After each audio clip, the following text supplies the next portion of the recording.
Hey guys, George Rivera here with Simple Lending Mortgage. In today's video, I want to go over what happens with your 2 year work history requirement. I want to use this example here. Um, this is from a devastated prospect that put a comment in one of the pages that I follow on social media, where on the post it states that they just lost their home even though they were set to close in 2 weeks because they couldn't get the loan approved due to the person being out of work for two pregnancies back to back for maternity leave in 2019 and 2020. They're devastated. This was their dream home. Please pray. They were so close. What I want to mention with this is that with the 2 year work history requirement, the way it's set out is very misunderstood by a lot of different lenders.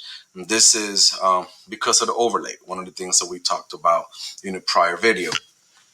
One of the ways that we have helped customers in a very similar situation. Now, this post doesn't go into full details. So I'm just going to list how we have overcome this with some of our customers. And this is how we would follow guidelines to allow this. So in this particular scenario, she was out of work, two pregnancies back to back because of maternity leave. And that being the case, this post is recent. It was 36 minutes ago. And this is actually a post from today. So we're looking at from August 24, 2021.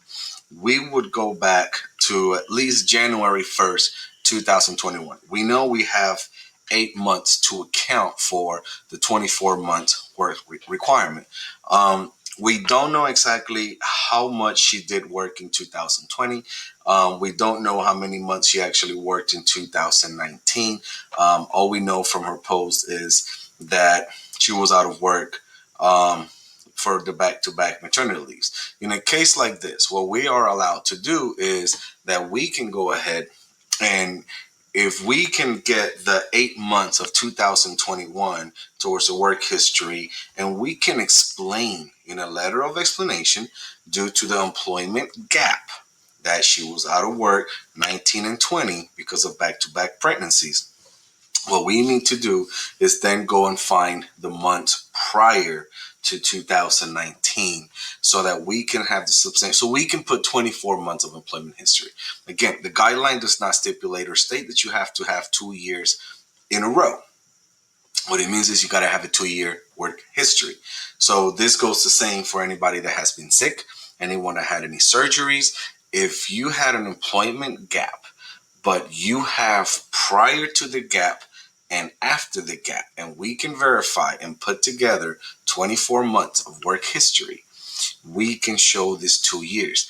Now, for instance, let's say that she was straight out of high school and she was pregnant in 2019 and 20, and we only have the 8 months of 2021. We don't have anything for 19 and 20. And in 2018, she was in high school. Then we don't have the 2 years, 24 months of work history. A lot of the times, one of the misunderstandings is whenever we say 2 years, we think 18, 19, 19, 20, but it's really 24 months.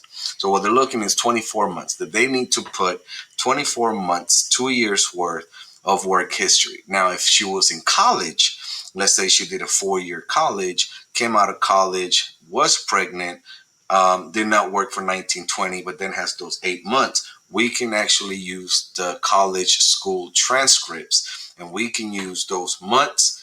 We explain the gap of employment, use the 8 months of working in 2021. And again, we have a 2 year work history because we can use the months that she was in school with the college school transcripts, not high school. So again, the same whether it had been maternity, had it been surgery, medical reasons, whether it's stay-at-home mom because you had infants, babies in the house. We have done this. We just have to explain the gap, and if we can, before the gap and after the gap, put together 24 months, we can show a 2 year work history and we can get the loan done. Thank you again. This has been George Rivera with Simple Lending Mortgage. Any questions? Just hit me up.